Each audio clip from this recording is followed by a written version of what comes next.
Okay, so I wanted to go ahead and introduce to you week 12. So if you scroll down here, week 12 is March 27th through April the 2nd. It's review and assessment. So by now you should be able to request travel-related information and make travel arrangements. You should also be able to describe your travel experiences. Finally, you should have mastered the grammar needed to influence others and to give advice. All of this week's assignments are due by the end of the day, March the 30th, and they address student learning outcomes 1 and 2. So there are no videos for this week. Just post any lingering questions or concerns you have about the material covered in last week's videos. So just open up the class participation. And I would prefer you guys to click on mine and then hit reply and post any questions or concerns you have about the material that we've covered thus far. Then when you're done with that, go back out. And then you have a test on test 3, which is on chapter 9. And this test covers student learning outcome 1. So you can click on my language labs. Okay. So when you come out to my language labs, you'll click on the 30th. And there you're going to find test 3. Remember, you only get one attempt at it. So I'm going to open it up and run through with you.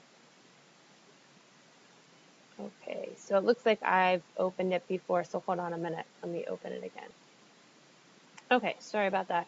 So click on here, the 30th, then the test will pop up, then hit open, and don't open it until you're ready to complete it, because you can see how I had already looked at it one time, and that counted as my submission, so I couldn't get back in, and that's what's going to happen to you. If you open it before you're ready and you go and do something else, you're not going to be able to get back in. That's it.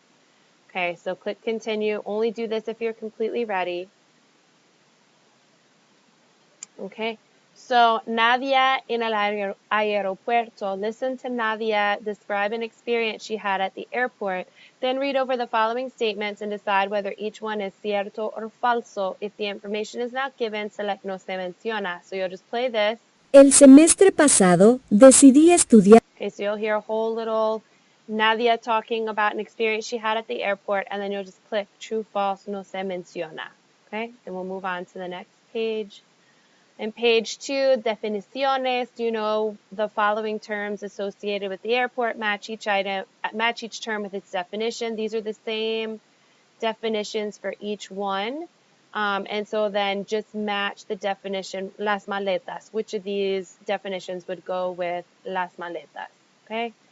Then you move on, complete the sentences with a logical vocabulary word or phrase from the word bank. So you just read the sentences and then write the word from up here that would best complete the sentence.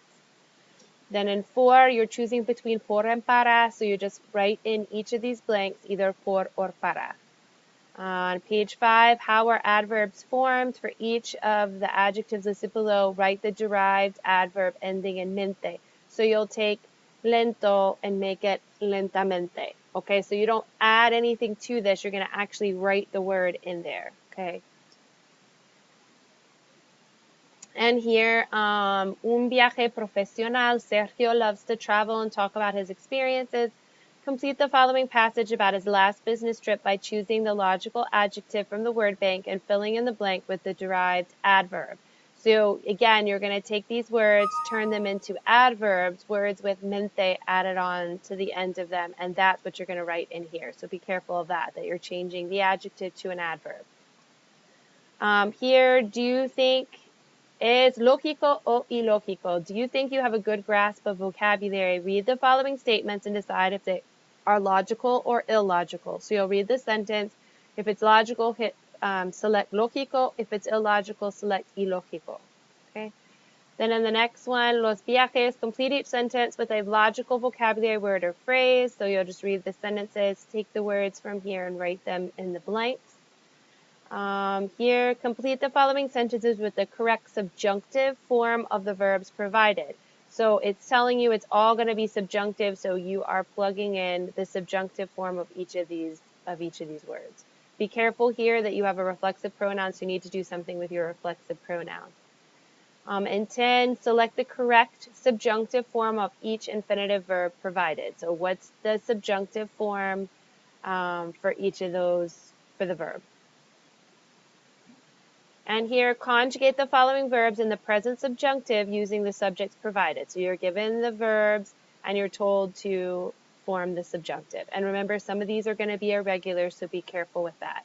And lastly, complete each of the following sentences with the correct subjunctive form of the verb in parentheses. So you're not ever having to choose whether or not to use subjunctive. You're already told that everything is in subjunctive, so make sure you're using the subjunctive tense. So when you're done, hit finish and submit for grading, and that's all.